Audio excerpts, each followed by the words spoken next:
Passo rapidamente a palavra para Fabrício Panzini, da CNI. Bom dia a todos.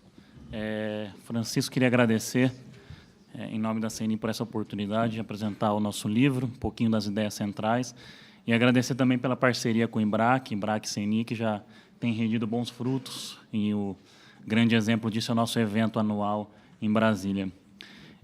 Agradecer especialmente também todos os envolvidos no livro que estão nessa sala, aqueles que acreditaram na ideia do livro e trouxeram contribuições, de fato, muito ricas. Não é aqui rasgar cedo, acho que muitos trouxeram para o debate temas que são temas de vanguarda do comércio internacional. Analisando China, foi possível trazer vários temas de vanguarda importantes. Falando um pouquinho geral dos autores do estudo, do livro, o livro foi prefaciado pelo secretário de Comércio Exterior, Daniel Godinho. Temos uma participação especial da Charlene Barshevsky, que foi ex-USTR, e ela esteve nesse posto na época justamente da sessão da China na OMC, de 97 a 2001. Então, ela acompanhou os momentos decisivos e trouxe em seu artigo informações relevantes sobre compromissos da China na sessão. O livro também contou com advogados de Washington, como o pessoal King Spalding, Bruxelas, Pequim e muitos que estão nessa sala, e autoridades como o Marco César e o Felipe Reis, do governo brasileiro. Passar o slide próximo, por favor. Esse slide é só para mostrar um pouquinho da estrutura desse livro, né? Políticas Industriais e Comerciais da China. O livro, basicamente, grosso modo, é dividido em 3 partes. A primeira parte discute um pouquinho o sistema econômico chinês, todas as suas particularidades e os principais pontos da acessão da China à OMC, seus compromissos, que foi cumprido, que não foi cumprido, tem uma discussão também nesse sentido. E também a participação de advogado chinês, descrevendo um pouquinho o sistema de defesa comercial da China. A segunda parte do livro são os casos variados contra a China, aqueles que não dizem respeito à defesa comercial, vou tocar um pouco nesse ponto. E, por fim, a última parte são casos contra a China em defesa comercial e também uma análise comparada de como países e blocos diferentes tratam a China em defesa comercial. No caso, escolhemos Brasil, Estados Unidos e União Europeia para essa discussão. Falando um pouquinho da parte 1 e da parte 2, ideias trazidas pelos artigos da ex-USTR e também da professora Vera Torstensen, de que a entrada da China da OMC foi um marco mais importante para a sua integração mundial e o momento em que a China teve que se comprometer com a maior parte das reformas econômicas que ela já fez até hoje. Talvez até por isso o TISA e o TPP terem cláusulas em relação à China, justamente para o momento que ela entrar, talvez seja o segundo ponto de grandes reformas chinesas, dada a complexidade de se fazer reformas econômicas na China. Mas, enfim, a professora Vera traz bastante uma discussão de quais foram esses compromissos que a China assumiu, redução de monopólios, abertura do mercado em bens, mas também abertura em serviços. O controle de preços na economia chinesa também é um aspecto interessante, revisões administrativas para normas de comércio internacional, a adoção de todo o GATT, né, todo o arcabouço regulatório da OMC, e também o compromisso de assinar o acordo de compras governamentais, o que, de fato, não foi feito pela China. Tem uma parte interessante, um artigo interessante dos diretores do SINDES, a Sandra Rios e o Pedro da Mota Veiga, que descrevem um pouco o sistema econômico chinês, da sua parte institucional, que é caracterizado por essa intensa e estreita relação entre bancos públicos e empresas estatais, e talvez aí seja um ponto importantíssimo, nevrálgico, de onde é que a China, de fato, tem dificuldades muito grandes de se mostrar como economia de mercado, que é a parte como a alocação do crédito é feito. Enfim, e também do ponto de vista econômico, a questão do câmbio desvalorizado e outras questões. Uma conclusão importante dessa primeira parte é que a China ainda tem reformas importantes para ser feitas, que teriam um impacto muito positivo no comércio internacional, mas elas são muito complexas de serem feitas, principalmente com essa correlação de forças entre partido e todas as forças que estão no sistema produtivo chinês. Enfim, isso é um pouco mais atrasado, né? A parte 2 do livro, tocar de forma muito rápida, talvez abordar só a parte central em um caso só, de forma bastante sucinta, mas dá para ver claramente que Estados Unidos e União Europeia desenvolveram uma estratégia, no momento em que a China cedeu ao OMC, de buscar que os compromissos que ela assinou no protocolo de acessão fossem garantidos via órgão de solução de controvérsias. E tem casos muito claros disso. O caso que a Carla Borges escreveu um artigo sobre sistema financeiro, sistema de pagamento com cartão de crédito, questão de autopeça também, o artigo feito pelo Rabin Nasser, entre outros. Eu vou tocar um tema bastante caro, que eu acho que é um tema interessante do ponto de vista de ser um novo tema de política comercial e também onde a regulação na OMC é limitado. E ele é trazido em 2 casos, que são os casos de restrição a exportações a minérios, né, a matérias-primas em geral, e a terras raras. Um artigo escrito pelo Roberto Canes, pela Luciana Oliveira, 2 artigos diferentes. E o fato é que ali, tanto em termos da imposição de tarifa, imposição de cota, imposição de licença, pela China para produtos, matéria-primas ou terras raras, nós foram todos julgados como inconsistentes com as normas da OMC. E um desses, é importante ressaltar, no caso de cotas, vai justamente no caso que o Felipe Rez mencionou, que a China fez concessões brutais que outro país nunca tinha feito na história, né? Todas as outras economias de mercado que entraram na OMC tiveram compromisso, ou a própria OMC se adaptou um pouco, e no caso da China a história foi diferente, né?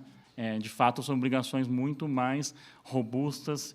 E, no caso, por exemplo, da imposição de cotas à exportação, a China tem, de fato, um compromisso muito mais forte do que outros países de não impor esse tipo de restrição. Mas, falando um pouquinho da conclusão desse caso específico, infelizmente não dá para entrar em todos, mas o painel julgou que a China tentou, né, utilizar o artigo 20, né, de que havia escassez de recurso natural para justificar, mas isso foi julgado inconsistente, porque concluiu-se que a China utilizava esse tipo de restrição justamente para ganhar competitividade na cadeia jusante, e os preços do minério ficavam, ou das matérias-primas em geral, ficavam em 50% até 100% mais barato para o consumidor chinês, e a restrição operava para a exportação, mas para os setores chineses que utilizavam aquela matéria-prima, essa restrição não se aplicava, ou seja, não tinha muito ali. Bom, eu vou ficar aqui, infelizmente, tem muitos casos ali para tratar, mas espero que vocês comprem um livro, que a gente possa vender tantos livros quanto o Felipe Rez ali fora. Bom, eu vou falar só um pouco sobre uma questão que é bem interessante também do livro, que é comparando como que é a abordagem na União Europeia, Estados Unidos e Brasil com relação à questão do tratamento da China nas investigações. Mas muito rapidamente, pensando alguns pontos que eu achei interessante. Do artigo do Matthew Nicely, da Alexander Hess, do Nabot van der Broek, com relação à União Europeia, e do Brasil, feitos pelos presentes aqui, Felipe Rez e Marcos César Fonseca.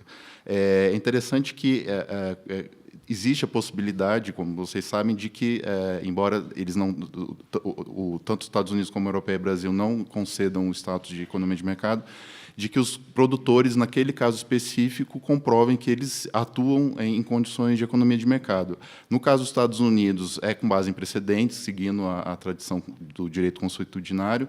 No caso da União Europeia, como foi posto já pelo Laurent, existe uma previsão expressa da China como não economia de mercado. No caso do Brasil, a circular CSEC 59.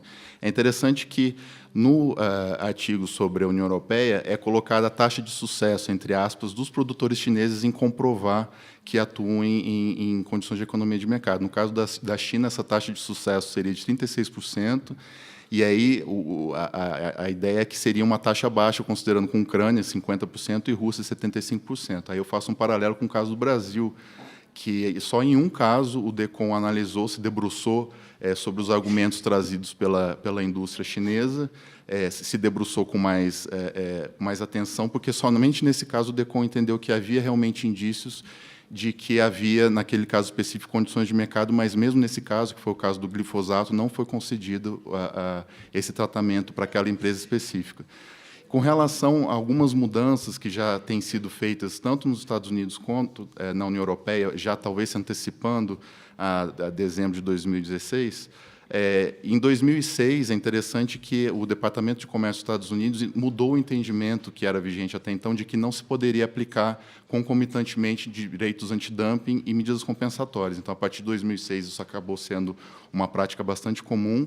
E na União Europeia, isso é mais recente. Em 2013, foi o primeiro caso em que isso ocorreu, que foi no caso de painéis solares, e depois disso houve mais um caso, e também era o entendimento das autoridades europeias de que isso não poderia ser feito. E no Brasil, infelizmente, isso ainda é uma realidade distante, até porque não é da nossa tradição a aplicação de medidas compensatórias, mas acho que vale comentar aqui que existe agora em trâmite uma mudança com relação ao decreto de medidas compensatórias.